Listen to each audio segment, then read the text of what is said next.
Did joining the EU mean losing national sovereignty? Imagine a group of countries deciding to work together more closely than ever before. That's what happened when European nations formed the European Union. But did this mean they gave up their independence?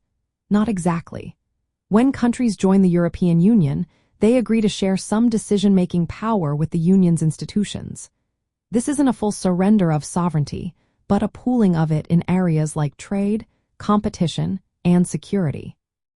Countries still control their own laws and policies in many domestic areas. After World War II, European countries wanted peace and stability. They saw that working together could prevent future conflicts. So they started to cooperate on economic and political issues. Over time, they created rules that all members agreed to follow. This meant some decision-making moved from national governments to the European Union's institutions, like the European Commission and the European Court of Justice. These bodies help enforce common policies and make sure countries stick to shared rules. But even with these shared powers, countries kept their sovereignty. They can change their minds or leave the Union if they want.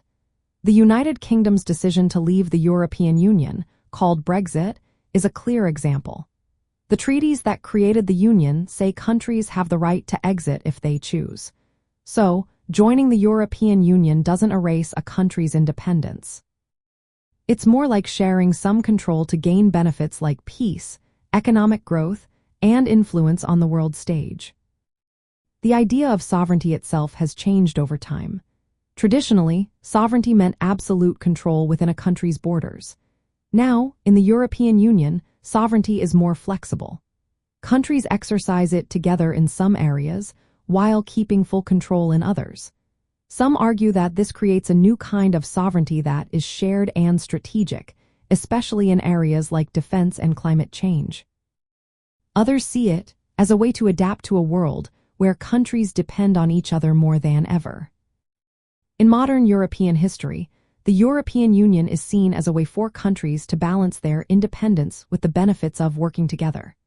It's a pragmatic approach that recognizes that some issues are better handled collectively. Joining the Union means accepting some rules and decision-making processes, but it also means gaining influence and strength as a group. So, it's not about losing sovereignty but sharing it in a way that helps everyone.